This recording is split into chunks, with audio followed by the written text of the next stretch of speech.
Hi, I'm Susan Peterson, and you are listening to Started from the Bottom, an entrepreneur-focused podcast on getting started. Here you will find all the mindset tools and resources you need to just get started. You guys, I am so excited that you are here listening to my podcast. This has been such a long time coming for me. If you are one of my friends, I am so sorry that you've had to hear me talk about starting a podcast forever, and I am sure that you are relieved that I am finally just getting started. I am also so grateful that you are here listening. I know there are millions of podcasts and places to spend 30 minutes to an hour every day. And so I am just so grateful that you would choose to spend that time with me. We're kicking off season 1 with an episode where I interview one of my good friends and favorite people, Jess Toolson. Jess and I met about 7 years ago when her twins were 1. I have been continually impressed with her tenacity and her community first mindset. Something you need to understand about Jess is that she is building Mixhers at a breakneck speed. The velocity is impressive. However, even more impressive to me, through all of that success, Jess is always looking for ways to take other women with her for the ride. In this episode, she's going to talk about the biggest lesson that she's learned as an entrepreneur, which I personally love this one. She is also going to talk about what it's like to market a taboo product, and we even get to hear about her first kiss. I know that you're going to fall in love with Jess just like I have.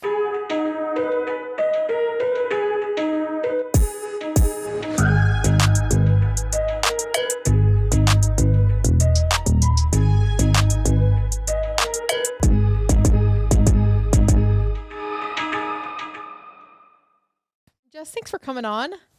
You know what? Anything for you. Oh, I feel Always the same way. and forever. You're the best.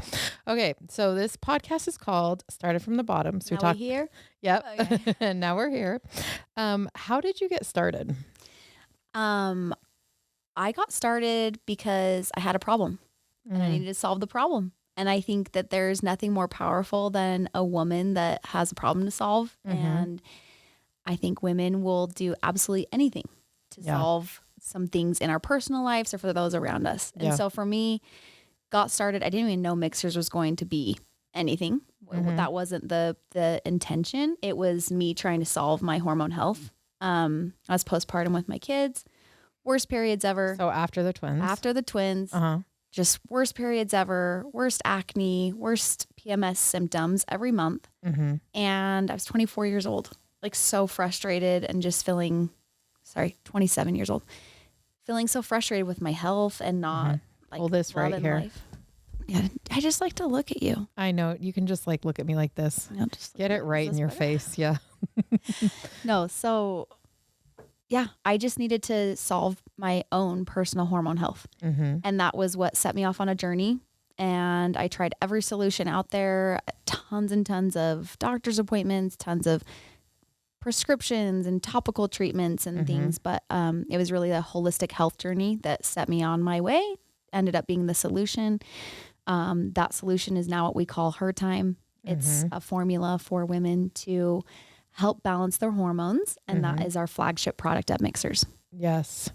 Yes. And you, I remember we went to lunch right after you had gotten the sticks. Do you remember? Oh yeah. And I think the thing that I loved about you, especially seeing from that point to now, is and this was true for Freshly Picked too, is the product wasn't perfect. Oh yeah. There was a lot, like I remember it didn't taste good. It didn't taste good. It didn't mix well. It would clump up at the top because there's all these herbs and it did not taste good. Yeah. But then you just like continue to iterate on that and make it. And now it's so good. It is so good. But I feel like that's something about being innovative is knowing like it's never perfect. There's always room for improvement, but not getting held up by that. Yeah. Like you just have to start. You just have to start with, having the beginnings of the solution. And for me, we reiterate our product. I mean, every few months, just making sure we're always improving. The formula is always at its best. The flavors are the absolute best. And just being willing to consistently innovate is, I think, a big thing. Yeah. I love that. Tell me about the people who like modeled this for you. So I feel like, thankfully, you and I have talked about this a bit. I feel like I was raised in a home where I had parents that were like, get out there. sky's the limit for you. Dan Campbell, man. Oh yeah. And I was never raised in a home that was, and I'm so grateful for this. I wasn't kind of modeled this like girl versus boy outlook, and I wasn't raised differently than my brother, who's incredibly successful, and I have incredible sisters that are successful.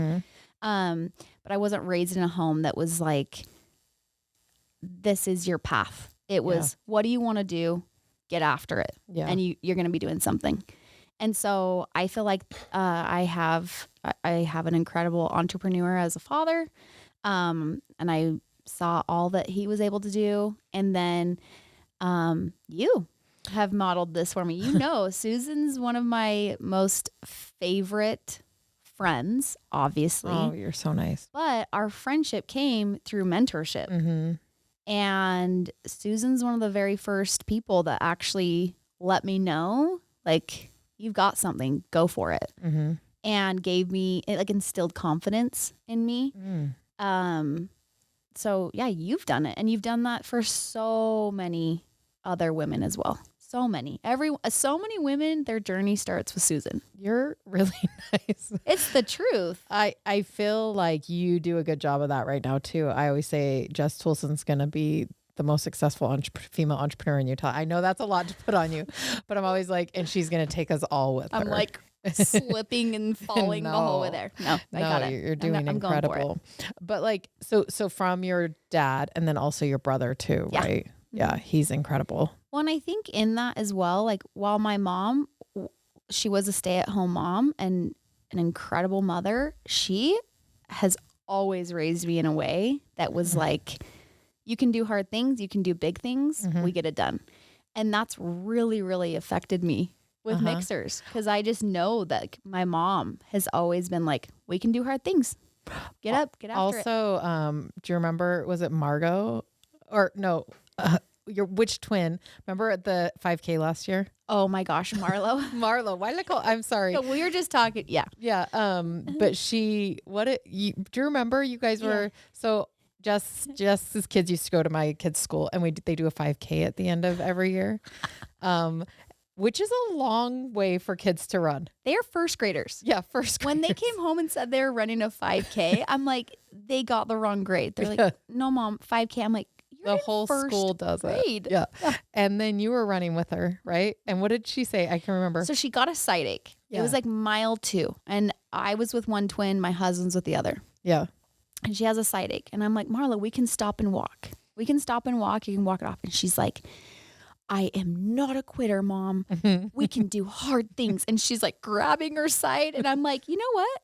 Actually, I'm going to support her in pushing through this pain, because I've given her the options. She knows her options. And I love that she's like, I'm pushing And then through. Do you remember when you were going, you were like, you know what you can do? And she's like, anything I want. Anything I put my mind to. Like, well, yeah. Or you could stop and walk. You're in first grade and it's a 5K. You can walk. She's like, no. She had to win. Yeah. Oh, I love her. Your girls are so cute. Yeah. Okay, so tell me about the evolution of marketing a taboo product. Oh, yeah. Well, your product's not taboo, but periods kind of are. Well, but like honestly, and now you're in the last product. In the last 3 years, like I do feel like we started out with a product and a topic that really, outside of tampons, no one would talk about periods. And even the like feminine hygiene industry was really like, you need this, but we don't talk about anything, and we don't educate you about anything. You need these. Well, right. Remember the commercials where they'd pour blue water and on they the wouldn't pad? even put blood. Yeah. So I feel like it has been such a journey. Yeah. Marketing, specifically Her Time. That's our PMS product. Yeah. When we first started out, it was really only me and my business partner, Cody, that we could get to talk about the product on social media. Yeah.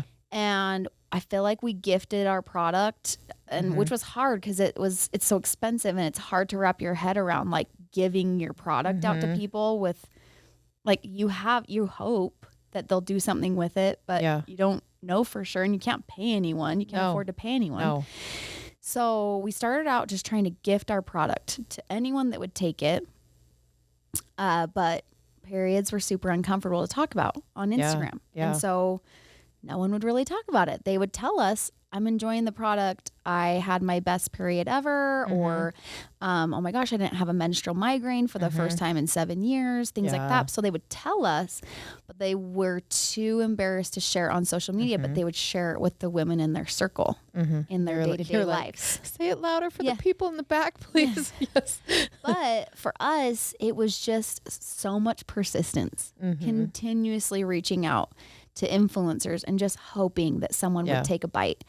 And it happened. And we have some women that decided to use their platform to open up about their period pains. Some of them have endometriosis. Some of them have just missed a lot of life events due to their painful or heavy periods. And these incredible influencers decided, like, no, I'm willing to talk about this.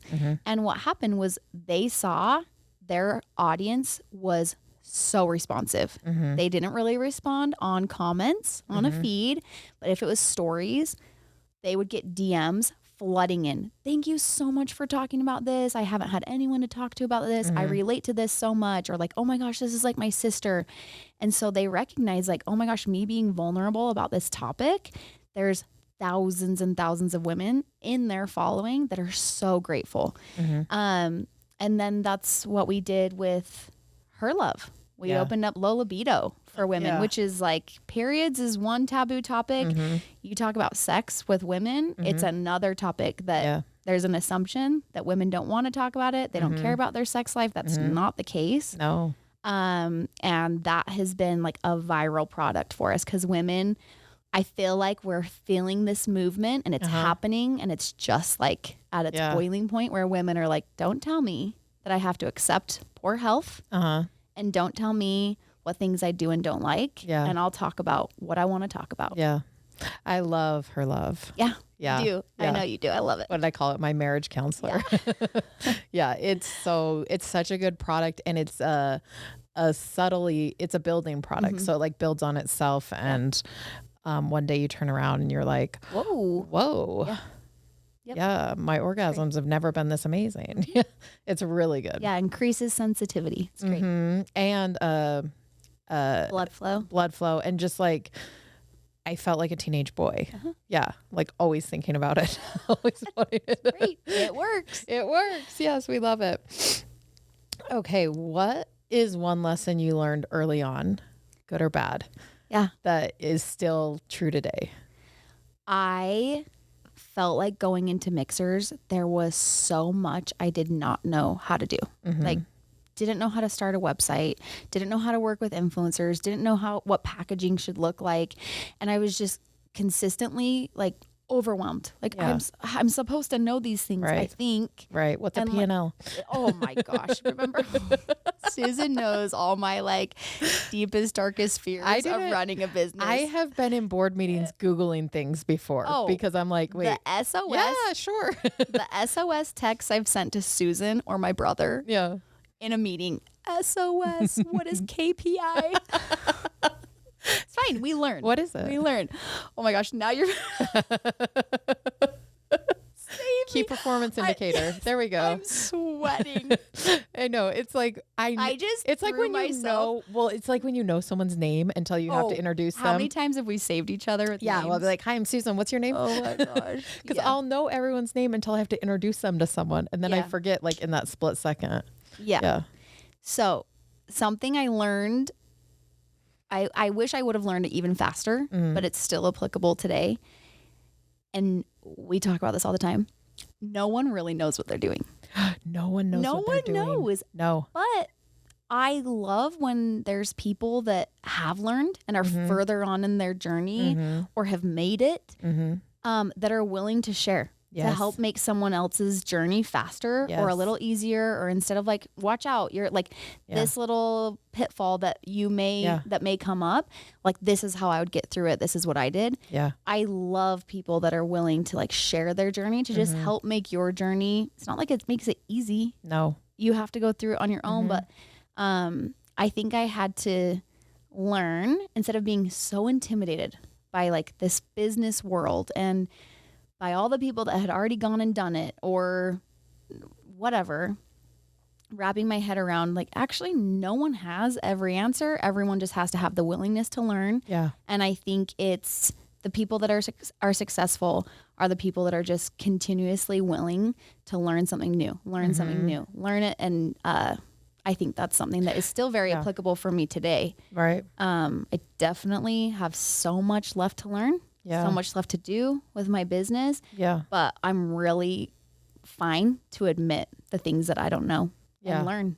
Yeah. I love key performance indicator. I'm dead. Key product indicator.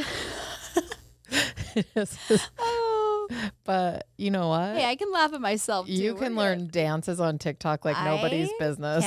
You can get me a viral TikTok and I'll learn it in 2 seconds. 2 seconds flat. Yeah. And for me, I'm like, wait, can we start again? She's like, can I stand in the back, face backwards, and just shake my butt? Yeah. That's how we go viral, though. I feel like staying curious is so important when you're building a business, and just always being willing to admit when, like, there's something so powerful to be the one that says, I don't know, like, or what do you mean by that? Or what does that mean? Yeah. And I don't think I don't care to be the smartest person in the room. You shouldn't ever be the smartest. But that's what I'm saying is, like, I think some people get like, oh, I just have to pretend that and there's times to, like, fake it till you make it, right? But I think I love when people are inquisitive, like, curiosity is huge. I don't have a problem being like, hey, sorry, can you explain that to me? I have no idea what you're talking about. Yeah. Okay. So from that lesson, what advice what's one piece of advice you either give to other people or you would give to, like, Jess starting out 2018, 2019? Or what's one piece of advice you'd give? I love when people reach out to me and are like, I have this idea, but I haven't known, like, I think I don't know where to start, or I'm not sure about the product yet or about the idea yet. And I love telling people, like, why not just get started? Even without a perfect website, without a perfect social media, without any following, whatever.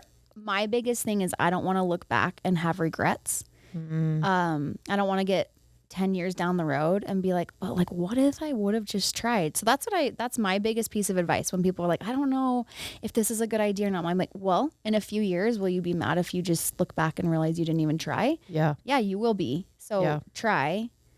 It could take off. You'll learn as you go, and then you won't have regrets later. Yeah. And so just get started, keep moving, learn something new every day. Like, I didn't know how to start a website. Like I said, I started out with just me running our Instagram. It did not look great whatsoever. You're killing it. I did it. You just did it. I also feel like sometimes I fall into this trap too, where busyness feels like you're starting and you're like, oh, I have to do this one thing, or I have to buy this one thing, or I have to go to this one thing, or go to a conference or meet this person or something, and busyness is not starting. It's just busyness. Well, I also think to that exact point, it's like people hold themselves back by not starting to share what they're doing. Like they're like, oh, I'm not to the point yet where I feel confident in telling people I have an idea. I think being open and talking about it creates accountability too. Yes. And I don't ever think it's embarrassing when people share with me, like, oh, I have this idea and I'm trying to figure out what to do. I think it's awesome. Talk about your ideas, and then it creates accountability, because the next time I see that person, it's not like I'm checking in to be like, well, are you successful yet? Yeah. But it's like, if I'm checking in, like, how's it going? It starts to create that accountability that, like, oh, if I'm talking about it, I'm going to want to start to tell people what I'm doing with it. Yeah. And anyway, I think that's something that I like to do. It's like, I like to share with my friends what my goals are, or what I'm hoping to do, or what's hard. Yeah. So that it creates accountability, and I feel like things feel less scary when we talk about them. Yeah. Yeah. Sometimes things are, definitely scarier in your head. Yeah. I'm such a verbal processor, but I'll sometimes just leave things in my head. And then when I say it out loud, I'm like, that is not a big deal. Or even that sounds dumb to me. Like, what was I worried about? Okay. I'm going to add one more question, then we're going to go into some fun. Like, I'm excited. What legacy are you trying to build? This is such a fun question to get right now because I actually had to we just worked on an article that was about this. In Forbes. And I hope.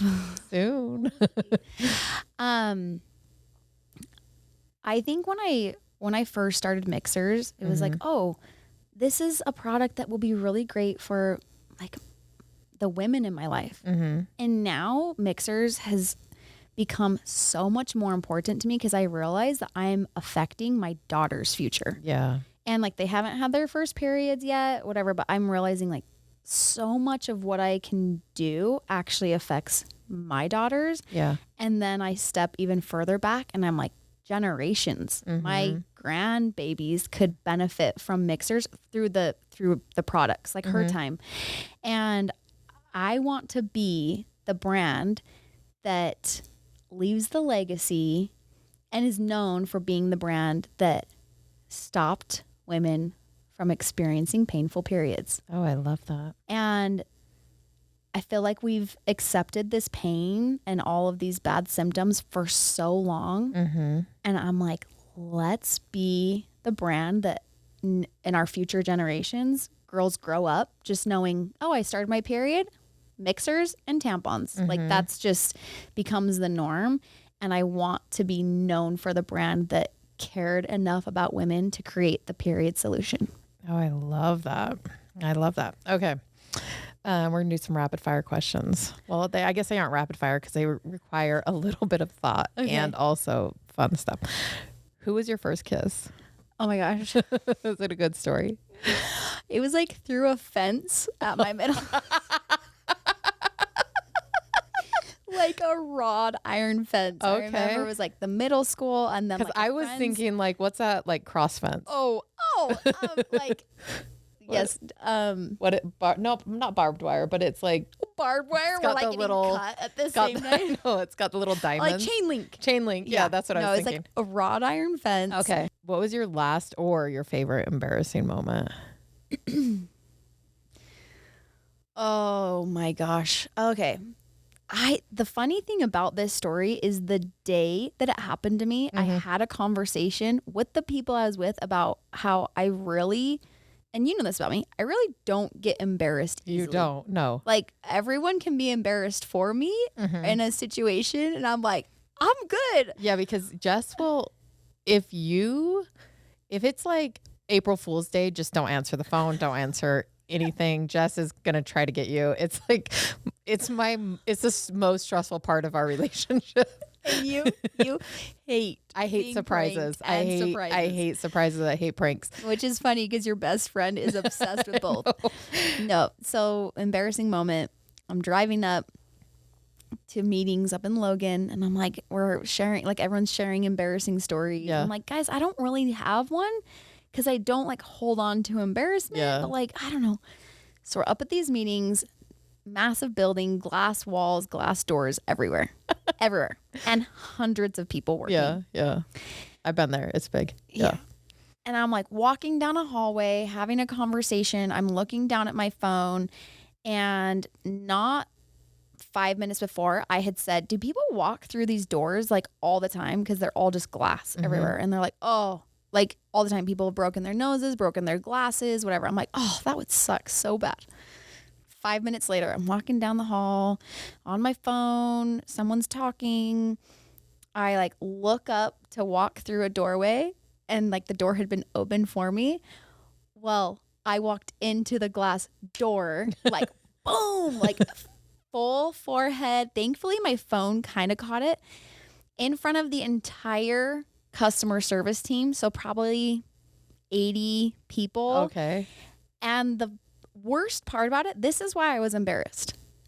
Everyone tried so hard to pretend that they hadn't seen it. So like they're all trying so hard. Like people were like, you know, like piercing their, like trying so hard not to laugh. They're trying to like look at their computers.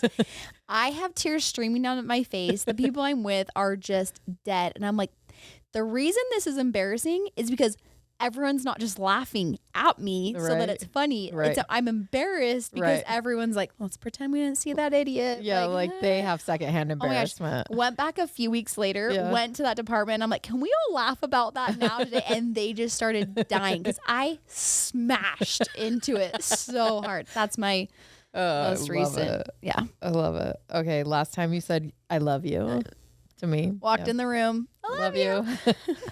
Worst date. Okay. Oh, okay. I feel kind of bad. This actually, when I share this story, I might not sound super nice. It's fine. Share a different one then. No, only share one where you look good. No, okay. I'm going to still share it. We're young. I was a freshman in college. Okay. Had a huge crush. You're already forgiven. Yes, go ahead. Had a huge crush on this guy. He's a few years older than me. I'm like, oh, he's so attractive. Right. So we go out on a date and my parents were out of town and they needed me to take the mail, something. So we go to my parents, get the mail.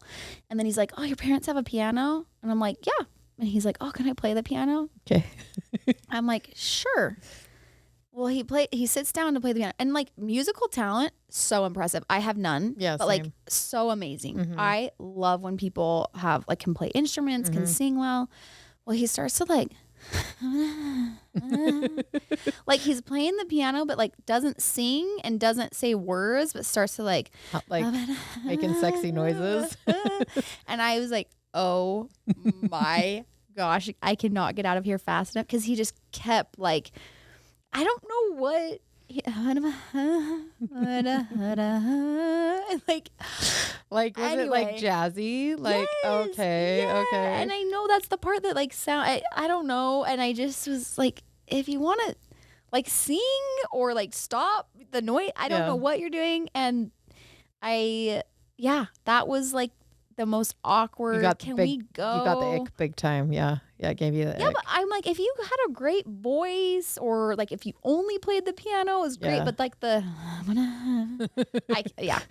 Jess is like not kissing you through a fence. Okay. What is the worst place you started your period? I'll share on this one too. We're only talking about this because Jess does period products. So worst place I started my period. Can I share two? Oh yeah. Okay. Go ahead. One. International flight and I had nothing with me. Like, did you have the kids? Oh yeah, I had my kids, super heavy. So like I had toilet paper. And so then bad. Just gets international flights, just so and the toilet paper disintegrates. And hours and hours and hours. Oh, just sitting there in it. And I remember like asking around me like for like tampons and pads. No one. It was like I'm not embarrassed to ask, but no one had. Like it was just one of those. Should have taken a diaper. I actually. That would have been smart. I'm not sure that I thought to do that. And that's smart. I think I actually ended up taking a sock. A sock? Whew, girl.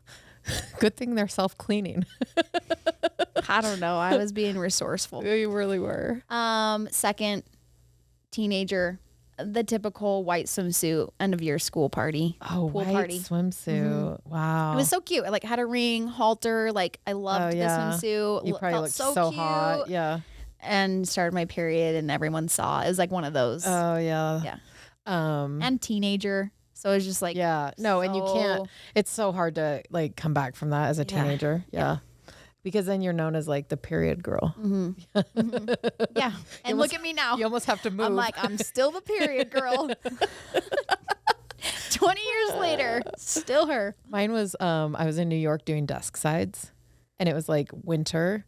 And it was like a murder scene type. Sat in a chair. Yeah, well, I was walking around and I could just feel it. And we got to an office and I was like, I need to use your restroom before we go in. And the lady's like, oh, use this special restroom. It's the CEO's. And I walked in and there was a Japanese toilet. So I was able to like clean everything up. It was amazing. Gosh. And it had like all the like tampons and hallelujah. I know. She probably saw and was like, you need that. You know, I had black pants, so I just think it just worked out. And then I threw my underwear like in the bottom of the bin because I was like, "This covered it with paper towels." Or there's towels, no cut. Like, what am I going to do? Carry that around all day? No. Okay, we're gonna do what's something that you're loving. Oh, what did I say we're gonna call it? Okay. Oh, it's like truth or dare. Okay, Gatekeep, girl boss, or gaslight. Pick one. You have to. This is so scary. Gatekeep, Girl boss, or gaslight. Pick one. You just have to pick one. I'm terrified. Girl boss. Okay, who's your, obviously besides me, I don't want you to but who's your favorite girl boss? Well, Who are you inspired by? We were literally just talking about this. I just got back from Dallas, Texas. I have wanted to meet Jamie O'Banion for a long time. Oh, I discovered her like a year ago. She's amazing. Beauty bio. Yep. And we just went to She Dallas. is really building like an empire. Empire, yes. And this is what I loved. I love nothing more than when I've hoped for someone to be as nice in person as you think they are through like social media or whatever. She was nicer. I mean, she exceeded. She's so kind and beautiful and intelligent through social media. Yeah. She's so real. And I just loved that. And I do look up to her as far as like what she's building. It's so impressive. Yeah. But no, I just love nothing more than when I'm like, you are as amazing as I thought you were and more. And more. And she's gorgeous. Oh, stunning. So stunning.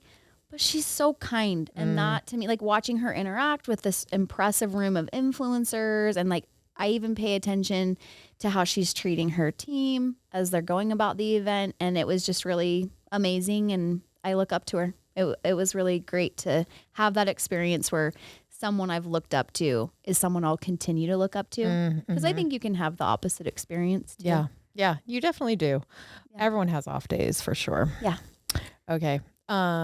Jess, thank you so much. Thank you. I don't know. I'm so honored to be the first. I know. I'm like, I am not cool enough, but I'm here. You definitely are honored. And you popped my podcast cherry. I don't know when this will air. I don't know if it'll air first or like how we're going to do it, but I'm going to keep that part in for sure. I love it. Please do. Thanks for having me. Thanks. I love you. Love you too.